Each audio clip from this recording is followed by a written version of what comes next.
think Finja dilutes the second any fin too much? No, it doesn't. This isn't even like this deck wouldn't even work without Finja because there's no cycle, right? So imagine running this without any fin or without Finja. I mean, this already kind of doesn't work if you don't get Finja, because if you play any fin on turn 10 or if you play any fin between like turn 10 and 20, you're likely not having all your murlocs out anyways. So thinking about like Finja as actually diluting your murloc pool is actually kind of weird, because you actually don't even have enough murlocs, like because you're not running acolytes and solemn vigils, so there's no draw on this list, right? So what you got is what you got in turn 10 when you play any fin. I actually think I need a 2-drop. I think I need to go for True Silver and 2-drop and Consecrate, not Nightbane Templar against Shaman. Like, the only reason why I'm even confident in using any fin in the first place on turn 10 is because of Finja. And Finja is only going to happen like 50% of the time, so I bet only one any fin. Thing is, that another problem is, like, just back to that statement, because there's no acolytes or anything in this deck or any draw. If you run one any fin, the problem is I can think of is you might just not ever hit the any fin. Like, I'm running 2 to try to hit it on turn 10 and try and get Finja before turn 10. Because once you get Finja, it's activated like just like that. Because it basically pulls all the murlocs. Kaiji703, thanks for the sub. Welcome back. Thanks for trying to make Paladin great again. Here is a Crowfist. Another thing is, this is first and foremost a tempo deck. Looks like he has Flame Tone Totem with that play, but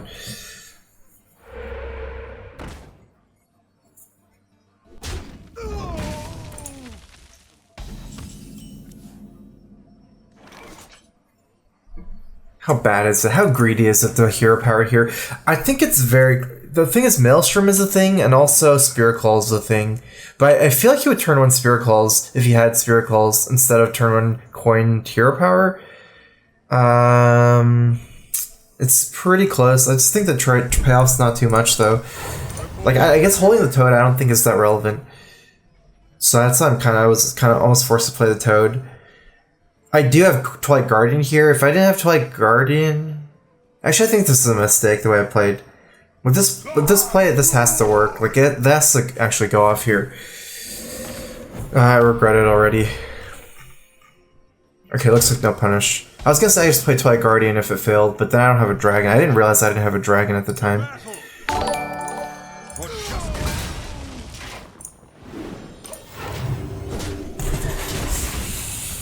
Bookboy Skamaz, thanks for the sub. Welcome back to the StrifeCro. Here is a Crowfist.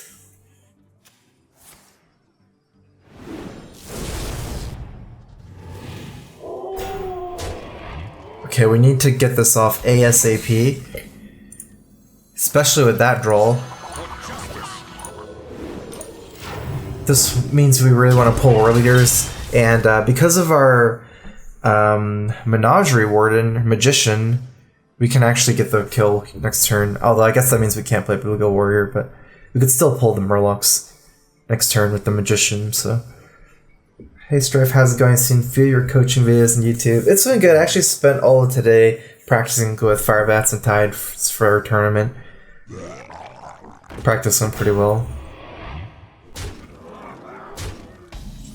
Another team tournament.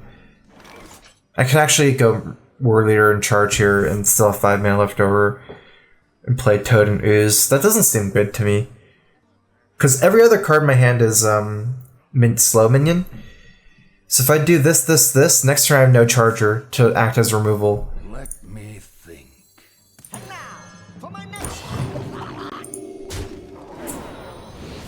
See what I get. I don't think I get anything to kill it though.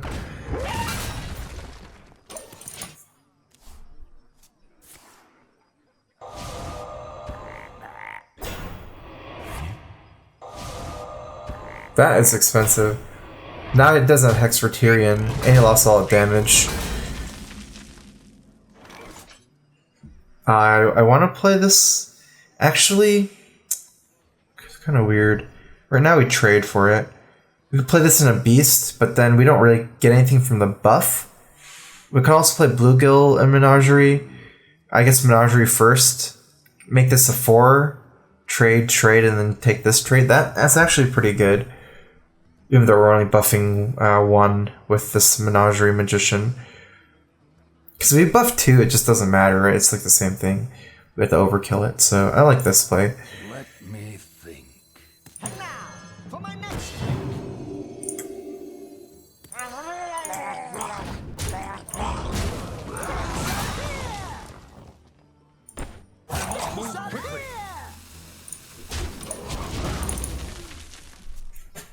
I hate Spell Power Totem.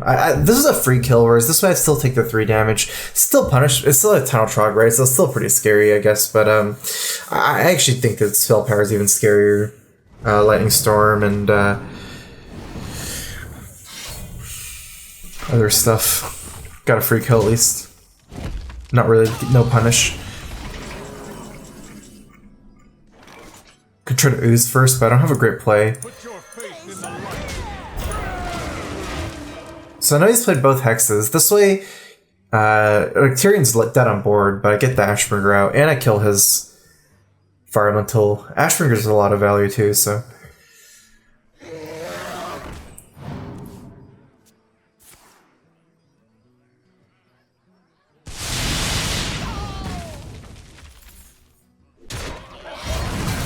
I do not have healing in this deck, but after this attack we got 12 still. Does seem fine to me. This is my only dragon. Can't play the consort first. Justice.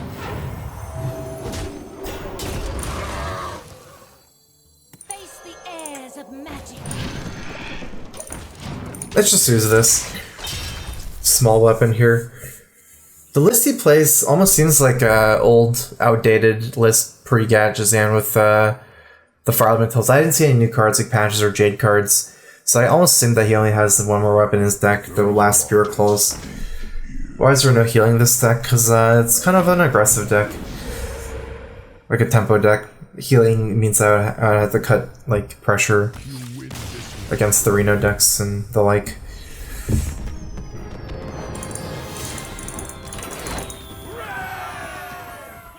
I mean, I wouldn't say Arena's bad or anything, I'm just not a fan of it. I think Arena has all the skills of Hearthstone. It's a really skill-intensive format. I wouldn't even say Constructed is more skill-intensive than Arena in some ways. It's just different. I will fight with honor. I guess at top end, like the most complicated played decks, like the Reno decks, are harder to play than the Arena decks. But Arena has its own things. Like Arena, you have to play around everything. You know, like you also have to play around Cone of Cold and Betrayal and just everything. Whereas in Constructed, you know, you can like the fundamentals of Hearthstone matter. I'm not saying much more in Arena, but it does matter a lot in Arena because that's like all Arena is in some ways. Like playing around fundamentals. Like you don't know what card they're going to play on turn 4. Whereas in Constructed, you can guess around that more, and then you can play accordingly. But Arena, you really have to look at like big picture, like stuff like that a lot more.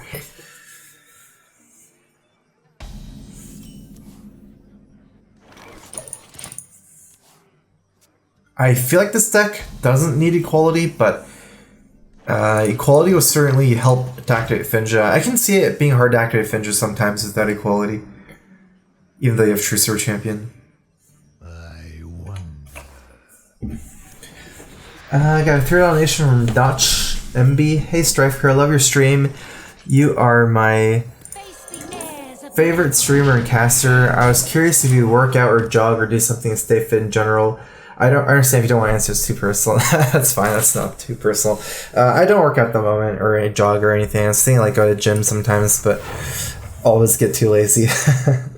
So yeah, not at the moment. If I started, I'd probably start going to the gym next to my house.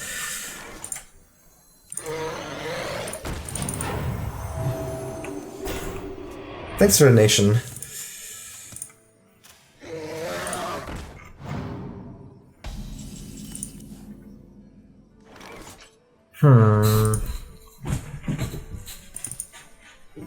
This will be a 5/8. We lose the Blast Crystal Potion if we play this. This goes to 4/5 after the value trade. I'm trying to think how I should progress this game if I play Consort here.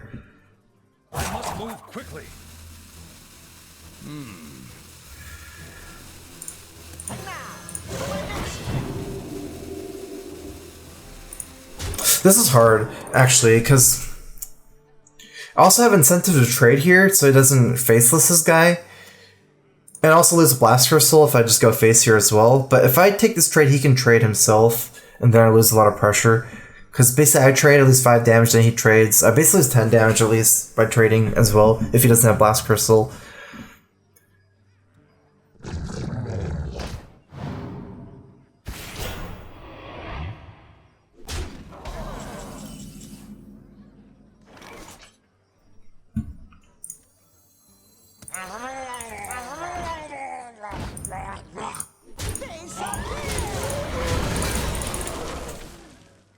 Okay, so we're gonna try to win like this. We have 2 Murlocs played. Curator is gonna pull 1 more Murloc. I guess oh no, I was gonna say we hope we don't pull Finja, but if we pull Finja, then we'll just pull the last 2 from Finja. So either way, we should be pulling most of our Murlocs from the Curator. That's assuming our Finja will go off, which it's not really guaranteed. Especially against this kind of deck, like Twisting Nether coming up soon. Yeah, you really need Finja for this deck. Because you have no card draw, so you need to hit those Murlocs somehow. The Curators kind of helped too. I actually got punished.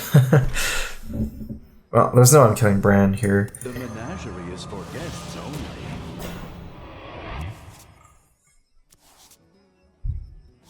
I mean, good thing is, I don't know, there's still Kazakis. I think we have to take this value trade. I don't know if it's value, but right now he doesn't kill our Curator on board.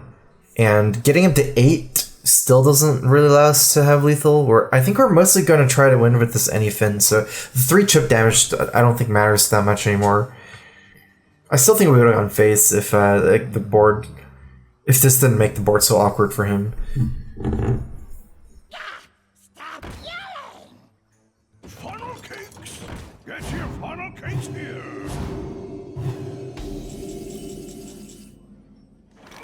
We can force a twisting by playing Finja, especially with all these small minions, and I have True Silver right now. I kind of like this. Might as well try it at some point. If we pull the last 2 Murlocs, Anyfin will do 12 damage, and the second one will do like 30 damage. And the first Anyfin will force a twisting too. Like, even if the first Anyfin only does 12, it'll create a board that is unstoppable, unless he has twisting. Have you thought about Finja? Brew for Finja? No, because Finja never gets more than 1 hit off. Oh, no, that's too troll. I like weird stuff, like quirky stuff, but I also like to win. And I guess I value winning a little bit more than going full weird. But I do value winning a lot, so...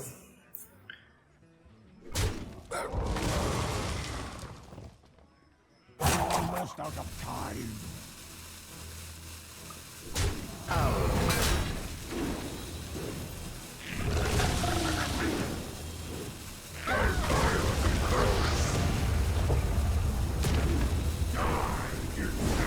Oh, nice. We could actually kill the Ragnaros, trade Finja, we have 4 damage Charger, and then we True Sword it down. But I think it's not even worth it. I think I go face and force the twisting.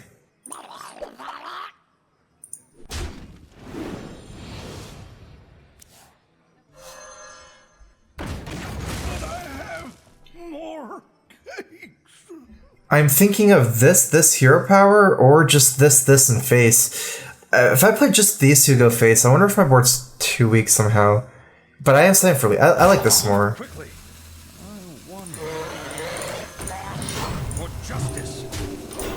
Because I have 12 damage from Anyfin. This sets him to 11. And even 7 if I have 2 swings off. But if I play this guy and he twistings, I don't have lethal, because he's at 15. I definitely I don't want to play on curve here. I don't want to spend all 9 mana and not play Guardian, go Nightbane, Hero Power. I just think the taunt is worth a lot right now in this board state. Because the taunt might be the difference that forces a twisting. And plus, if my whole board is small minions, he can just Hellfire. He's already used Hellfire, but it's some kind of AoE. They could just play, clear my whole board. Then trade the Whelpson, like you and a Demon Wrath. Trade Whelpson first against the big guys. Almost out of time. We're gonna be rich.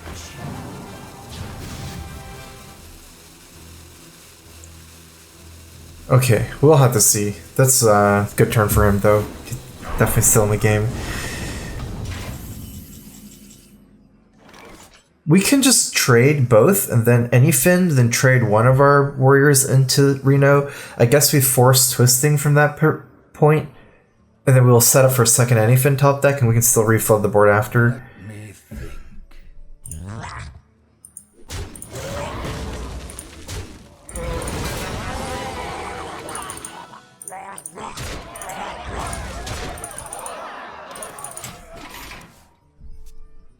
I also don't mind just attacking Face of Truth over here too, because my last turns have been turns where he did not have mana to ooze. He had to spend all his mana on his like important stuff like Reno and Demon Wrath, so I'm not super confident that he doesn't have ooze right now.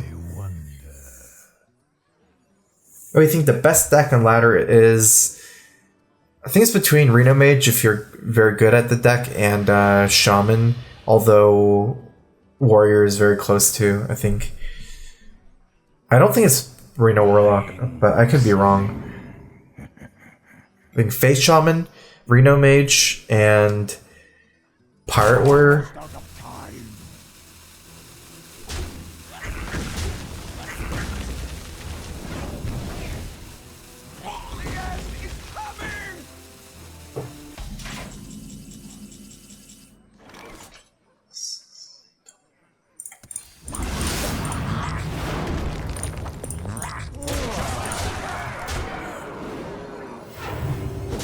They're just, yeah, Finja doesn't mess with anything because there just won't be anything in this deck without Finja. If there's no Finja, you might as well remove anything in this deck. Like, there just won't be anything if there's no Finja.